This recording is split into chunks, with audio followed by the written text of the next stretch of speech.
নমস্কাৰ বন্ধুসকল। তো আজি আহিছোঁ মই মামাৰ ঘৰত দহা খাবলৈ। দহা ঘৰৰ পৰিৱেশ অলপ দেখাই দিছোঁ। এতিয়া নাম লৈ আছে।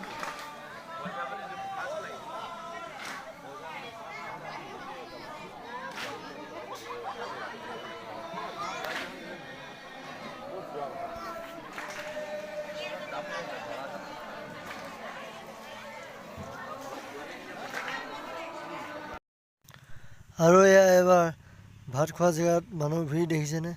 আচলতে আমাৰ গাঁওবিলাকৰ এনেদৰে বহল আহল জেগা থাকে। তো এই চকী বা টেবুল যোগাৰ কৰিলে মানে তো ডাঙৰ সৰু চবেই একেলগত খাব পৰা নাযায়। সৰুবিলাকৰ অলপ কষ্ট হয়।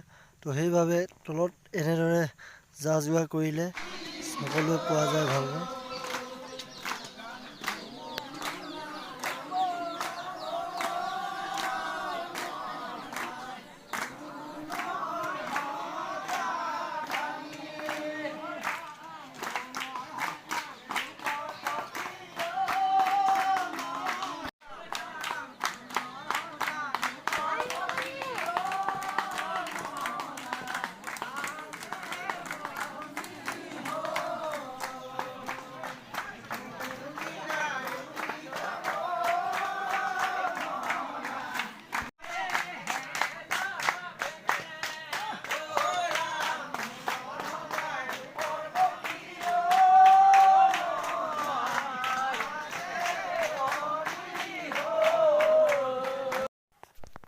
আৰু এতিয়া মই ঘৰ আহি পালোহি।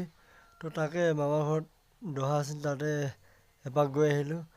তো গাঁৱলীয়া পৰিৱেশ মই প্ৰায় এইবিলাকে দেখাই থাকোঁ আৰু মোৰ ভিডিঅ'বিলাকত। তো আজিলৈ মোৰ ভিডিঅ'টো ইমানতে সামৰণি মাৰিছোঁ। ধন্যবাদ।